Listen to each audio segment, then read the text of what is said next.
Health sector ने cancer के इलाज में इस्तेमाल होने वाली मशीनों और दवाइयों पर इंपोर्ट ड्यूटी घटाने की मांग की है।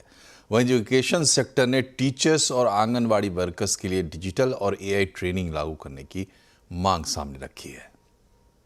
Main demand for me was reduction in the customs and all other duties for the radiation machines which are imported, because Make in India machines right now are not very standard machines available in this country.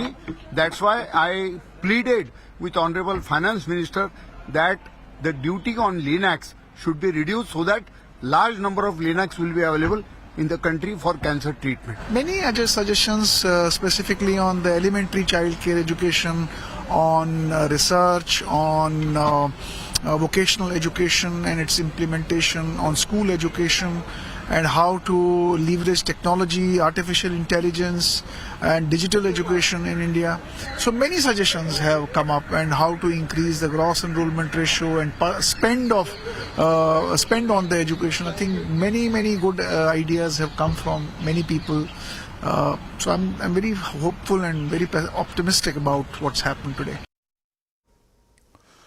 इस budget में वित्त मंत्री से CII की क्या demand है, इस पर कॉन्फेडरेशन ऑफ इंडियन इंडस्ट्रीज के प्रेसिडेंट संजीव पुरी से एक्सक्लूसिव बातचीत की आलोक प्रियदर्शी ने।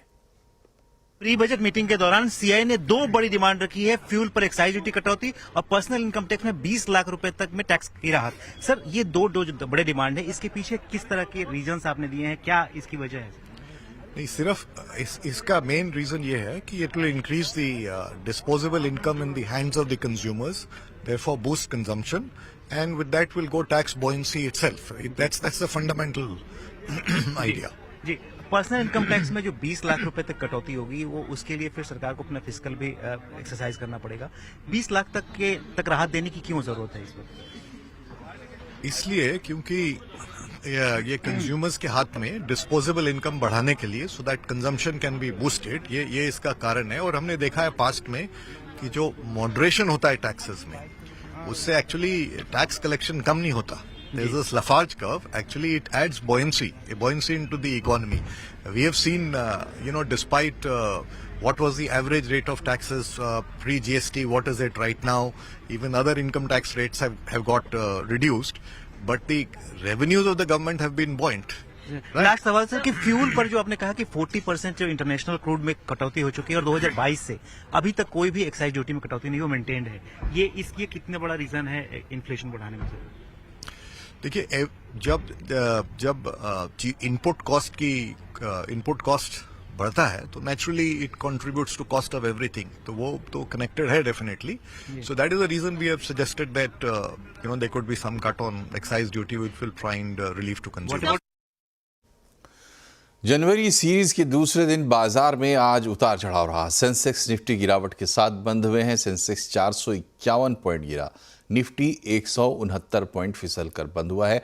हालांकि मिड कैप स्मॉल कैप में निचले स्तर से सुधरकर क्लोजिंग हुई है। और 2025 में कौन से सेक्टर्स चलेंगे, इसको लेकर कंप्लीट सर्कल के मैनेजिंग पार्टनर और सीईओ गुरमीत चड्ढा ने सीएनबीसी आवाज से खास बातचीत की। इस दौरान Gurmeet Chadha Tata power, NTPC, JSW energy से लेकर रिन्यूएबल एनर्जी पर बुलिश दिखे। दो तरीके से प्ले कर रहे हैं, एक तो जनरेशन, दूसरा ट्रांसमिशन। जनरेशन में हमारे पास टाटा पावर है, थोड़ा बहुत एक्सपोजर हमारे पास एनटीपीसी और एनटीपीसी ग्रीन में भी था। उसके अलावा हम और भी, जैसे जेएसडब्ल्यू एनर्जी, उसको भी हमारे रेफरेंस लिस्ट में, हमने इन्वेस्टमेंट नहीं किया है वहाँ पे। और उसके बाद हमारा जो बड़ा फोकस है, जहाँ हमने थोड़ा पोर्टफोलियो ज्यादा बड़ा बनाया है, वो ट्रांसमिशन स्पेस पे बनाया है। उसमें हमारे पास पावर ग्रिड है, हमने कुछ स्पेशलिस्ट ट्रांसफार्मर कंपनीज भी ऐड करी हैं जो लोकोमोटिव्स को पावर करती हैं, खाली सिर्फ एनर्जी फोकस नहीं है, जैसे हिंद रेक्टिफायर है। केबल्स एंड वायर्स में हमारे पास पॉलीकैब और केआई इंडस्ट्रीज रहा है पोर्टफोलियोज में। और हम लेवल 2 लेवल 3 जाके देख रहे हैं कि हमें कुछ और कंपनीज अगर ट्रांसमिशन स्पेस में मिलती है तो उसमें एक्सपोजर लेना चाहते हैं। मुझे लगता है ये बहुत बड़ी थीम है जनरेशन। और आप देखिए, अभी एमएनएम ने एक सब्सिडरी फ्लोट करी है रिन्यूएबल एनर्जी को लेके। बहुत कैपेक्स हुआ है इंडिया के जो भी बड़े कॉन्ग्लोमरेट्स हैं, सबका क्लीन एनर्जी का अगर आप कैपेक्स देखें पिछले 2-3 साल का, तो ये सबसे बड़ा कैपेक्स है शायद कई सालों में। तो ऑब्वियसली अगर उनको अपॉर्चुनिटी दिख रही है तो अपॉर्चुनिटी काफी बड़ी है।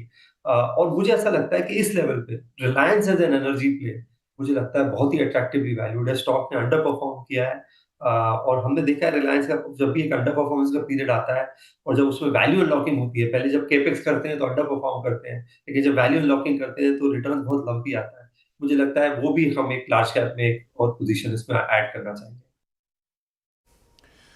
2024 कमोडिटी बाजार के लिए मिला जुला साल रहा। सोने चांदी के लिए यहाँ ये साल शानदार रहा, लेकिन क्रूड के लिए थोड़ा निराशाजनक भी रहा। कमोडिटी के लिए कैसा रहा ये पूरा साल, डिटेल बता रही है हमारी सहयोगी मनीषा गुप्ता। जानकार ये मानते हैं कि अगर 2024 आपको वॉलेटाइल लगा तो अगर आप अब वेट करिए कि 2025 के आने की, बिकॉज वॉलेटिलिटी यहाँ पर और गहराती हुई नजर आएगी। लेकिन हम बुलियन से शुरुआत कर लेते हैं क्योंकि रिकॉर्ड हाइज हमने सोने और चांदी दोनों में यहाँ पर 2024 में बनते हुए देखे। अंतर्राष्ट्रीय बाजारों में सोने में तो यहाँ पर बहुत सारी करेंसीज में ऑल टाइम हाइज बने, चाहे वो डॉलर था, इंडियन रुपी था, Chinese yuan, Australian dollar, Korean von etcetera. तो हमने यहाँ पर $2790 पर आउंस का ऑल टाइम हाई बनते हुए देखा। जहां तक चांदी की बात है, वेल वो साइकोलॉजिकल लेवल जो था 1 लाख का, वो भी हमने यहाँ पर पार होता हुआ देखा। उसके बाद कुछ मुनाफा वसूली जरूर है, लेकिन उसके बावजूद 25 से 28% की तेजी हमने इस साल में यहाँ पर आते हुए देखी है। और जहां तक सोने की बात है, ये जो 28% की तेजी इस साल में है, ये 2010 के बाद बेहतरीन रही है। तो क्लियरली 2010 के बाद 2024 एक बहुत ही बेहतरीन साल यहाँ पर बनता हुआ नजर आया। और भारतीय बाजारों में क्योंकि रुपए में डेप्रिसिएशन आया, उस वजह से यहाँ पर रिटर्न्स और भी अच्छे आते हुए नजर आए। मतलब आगे चलें और सोने चांदी के बाद अगर हम और गेनर्स की यहाँ पर बात करें तो वो एग्रीकल्चर कमोडिटीज में से निकल के आए। अगर आप कॉफी देखें तो यहाँ पर बहुत ज्यादा तेजी देखने को मिली। कोको देखें तो यहाँ पर हमने अच्छे खासे ट्रेंड्स आते हुए देखे। यहाँ पर हमने दोनों में ही ऑल टाइम हाइज बनते हुए देखे। अगर आप कॉफी में देखें तो यहाँ पर हमने 1977 के बाद के हाइज बनते हुए देखे। और जहाँ तक कोको की बात है, यहाँ पर भी ऑल टाइम हाइज रहे। हमने 90% की तेजी यहाँ पर रोबस्टा में देखी। अराबिका करीबन 70% चढ़ा। और जहाँ तक कोको की बात है, वेल यहाँ पर हमने 160% की तेजी 2024 में दर्ज होते हुए देखी है। चाहे वो क्लाइमेट चेंजेस की बात है, स्ट्रॉन्ग डिमांड है, इन्वेंट्रीज लगातार गिरती हुई नजर आई, जियोपॉलिटिकल टेंशंस थी, इन सबका फायदा इन प्राइसेस में बनता हुआ नजर आया। अब बात कर देते हैं एनर्जी की, और इस पैक में आपने थोड़ी सी नेगेटिविटी आते हुए देखी। चाहे वो ब्रेंट है या WTI क्रूड है, दोनों में ही गिरावट है करीबन 3 से 5% की। लेकिन विद इन एनर्जी पैक में भी नेचुरल गैस में करीबन 67% के गेन्स हैं। एक तो ये सिक्लिकल कमोडिटी है, पिछले 3 महीने में काफी बढ़त है। और दूसरी बात ये है कि LNG एक्सपोर्ट स्ट्रांग है। ट्रंप यहां पर जब आएंगे तो LNG एक्सपोर्ट्स और बढ़ा सकते हैं। और तीसरी बात यहां पर यह है कि जिस तरह की डोमेस्टिक डिमांड है वो भी ऑन द स्ट्रॉन्गर साइड यहां पर है। जो गैस यहां पर रशिया से यूक्रेन के थ्रू यूरोप में जाती है, वहां पर भी लेकर कुछ चिंताएं हैं, जिसका फायदा हमने नेचुरल गैस में आता हुआ देखा। और फाइनली एक नजर यहां पर मेटल्स पे डाल लेते हैं, जहां पर बेस मेटल्स में तेजी देखने को मिली। लेकिन जो फेरस मेटल्स हैं जैसे कि आयरन ओर और स्टील, यहां पर 20 से 30% की गिरावट थी। लेकिन जो बेस मेटल्स हैं जैसे कि कॉपर, एल्यूमिनियम, जिंक, यहां पर तेजी थी। जिंक ने आउट परफॉर्म किया है 13% की तेजी के साथ। कॉपर और एल्यूमिनियम में 5 से 6% की बढ़त हमने इस साल में आते हुए देखी। लेकिन नए साल में करेंसी पे डिपेंड करेगा कि कहां प्राइसेस जाएंगे, ट्रंप अपने टैक्सेस एंड टैरिफ्स का क्या करते हैं, चाइना कितना स्टिमुलस लेकर आता है, और ऑफ कोर्स जियोपॉलिटिक्स यहां पर किस तरह से काम करते हैं। इन सब का इंपैक्ट हम करेंसीज और कमोडिटीज दोनों पर ही आता हुआ देखेंगे। इंश्योरेंस रेगुलेटर के मुताबिक साल 2024 में हेल्थ इंश्योरेंस कंपनियों ने सिर्फ 71% तक क्लेम सेटल किए हैं। संवाददाता असीम मनचंदा बता रहे हैं 2024 में क्या रही हेल्थ इंश्योरेंस की परफॉर्मेंस। रेगुलेटर IRDAI ने साल 2024 का हेल्थ इंश्योरेंस का डेटा जारी किया है। साल 2024 में इंश्योरेंस कंपनियों को 3 करोड़ के आसपास केसेस देखने को मिले। इसमें से उन्होंने 2 करोड़ 70 लाख केसेस सेटल किए। लेकिन सबसे बड़ी हैरानी वाली बात है कि जो इंश्योरेंस कंपनी है उनको 1,12,000 करोड़ रुपए के हेल्थ क्लेम्स, इंश्योरेंस क्लेम्स मिले थे। लेकिन इसमें से उन्होंने मात्र 71% यानी कि 84,483 करोड़ के ही केस सेटल किए। और खासतौर पर यह भी बता दूं कि जो इंश्योरेंस कंपनियां उन्होंने 15,000 करोड़ इस तरह से जो उनको रिजेक्ट कर दिया क्योंकि ये इंश्योरेंस की टर्म्स एंड कंडीशन को पूरा नहीं करती थी और 11,000 करोड़ के क्लेम्स उनको इसलिए रिजेक्ट कर दिया, अस्वीकार कर दिया क्योंकि उनके दस्तावेज जांच के बाद सही नहीं पाए गए थे।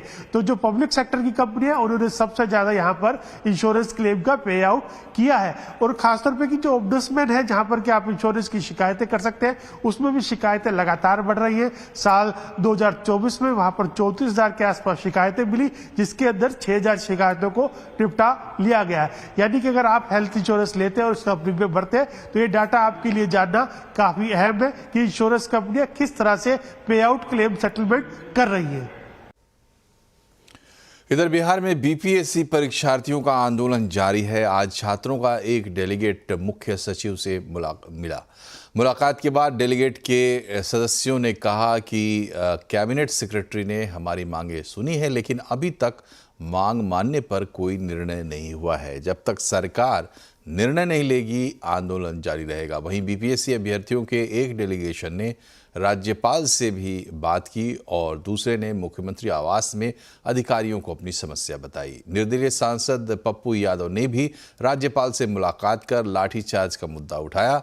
वहीं बिहार बंद की वजह से आज जनजीवन काफी हद तक प्रभावित रहा। रेल और सड़क यातायात प्रभावित हुए। रविवार को हुए हंगामे और लाठीचार्ज के बाद इस मामले में प्रशांत किशोर समेत 600 से ज्यादा अज्ञात लोगों के खिलाफ एफआईआर दर्ज की गई है। प्रशांत किशोर पर छात्रों को उकसाने का आरोप भी लगा है।